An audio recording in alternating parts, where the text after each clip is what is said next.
சிம்மராசி. சிம்மராசிக்கு வந்து பார்த்திங்கன்னா உங்களது ராசி அதிபதி சூரியன்.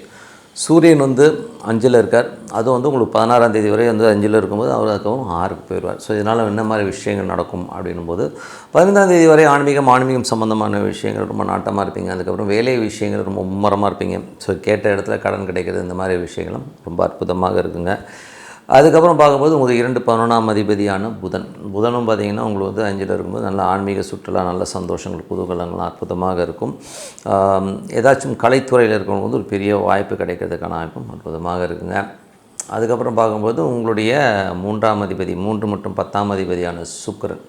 3 மற்றும் 10ஆம் அதிபதியான சுக்கிரன் வந்து பார்த்தோம்னா உங்களுக்கு வந்து என்ன மாதிரி விஷயங்களே பண்ணுவார் அப்படின்போது, சுக்கிரன் 5ல் இருக்கார். தொழில் ரீதியான விஷயங்கள் ரொம்ப கவனமாக இருக்கணும். கொஞ்சம் இந்த இன்வெஸ்ட்மெண்ட் சம்மந்தமான விஷயங்கள் கொஞ்சம் கேர்ஃபுல்லாக இருந்துக்கிறது ரொம்ப ரொம்ப நல்லது. 18ஆம் தேதிக்கு மேலே வந்து எல்லாமே அற்புதமாக நடக்கிறதுக்கான வாய்ப்புகளும் ரொம்ப நல்லாயிருக்கு. அதுக்கப்புறம் பார்க்கும்போது உங்களுடைய 4ஆம் அதிபதி 4 9ஆம் அதிபதியான செவ்வாய் வந்து பார்த்தோம்னா உங்களுக்கு வந்து 5ல் இருக்கும்போது என்ன மாதிரி விஷயங்களே பண்ணுவார் அப்படின்போது, தொழில் ரீதியான விஷயங்கள், அதாவது வந்து வண்டி வாகனங்கள், இந்த மாதிரி விஷயங்கள் அற்புதமான பலன்களை கொடுக்குது. அது மட்டும் இல்லாமல் 9ஆம் அதிபதி வந்து உங்களுக்கு 5ல் இருக்கும்போது நிறைய குழந்தைகளுக்காக ஸ்பெண்ட் பண்ணுறது மாதிரி விஷயங்கள் இருக்கும். குழந்தைகளுக்காக கொஞ்சம் வெளியூர் பிரயாணங்கள் போகிறது, ஆன்மீக சுற்றுலா எல்லாமே அற்புதமாக இருக்குங்க. ஏன்னா 9 வந்து அது ஒரு ஆன்மீக சுற்றுலாவே கண்டிப்பாக கொடுத்துரும். 9 5 ஓகே. அதுக்கப்புறம் பார்க்கும்போது தந்தையுடைய விஷயங்களில் கொஞ்சம் வந்து அப்பாவுக்கு வந்து ஏதாச்சும் உடம்பு சரியில்லாமல் போகிறது, அந்த மாதிரி விஷயங்கள்லாம் இருக்கலாம். அந்த மாதிரி விஷயங்களில் கொஞ்சம் கவனமாக இருந்துக்கிறது ரொம்ப ரொம்ப நல்லதுங்க. அதுக்கப்புறம் 5 மற்றும் 8ஆம் அதிபதியான குரு 11ல் இருந்து விபரீத ராஜ யோகங்களை அள்ளி கொடுக்கறதுக்கான வாய்ப்புகள் ரொம்ப நல்லாயிருக்கு. வராதுங்கிற நினச்ச காசு திடீர்னு வர்றது, நடக்காதுங்கிற ஒரு விஷயம் திடீர்னு நடக்கிறது, குழந்தை இல்லாதவர்களுக்கு இப்போது குழந்தை பேர் கிடைக்கிறதுக்கான வாய்ப்பு இப்போ நல்லா ட்ரை பண்ணுறது ரொம்ப ரொம்ப நல்லது.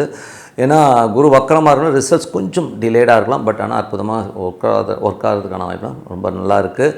அதுக்கப்புறம் பார்க்கும்போது உங்களுடைய 6 மற்றும் 7ஆம் அதிபதி 8ல் இருக்கும்போது வேலை விஷயங்கள் கொஞ்சம் ஸ்ட்ரெஸ்ஸஸ் டென்ஷன்ஸ் இருக்கும். பட் இருந்தாலும் திடீர்னு ஒரு நல்ல விஷயங்கள் நடக்கும். ஏன்னா வந்து குருவுடைய சாரத்தில் போகும்போது திடீர் அதிர்ஷ்டங்களால் ஒரு நல்ல விஷயங்கள் நடக்கிறதுக்கான வாய்ப்பு, வேலையில் திடீர்னு வேலை கிடைக்கிறதுக்கான வாய்ப்பும் ரொம்ப நல்லா இருக்குது.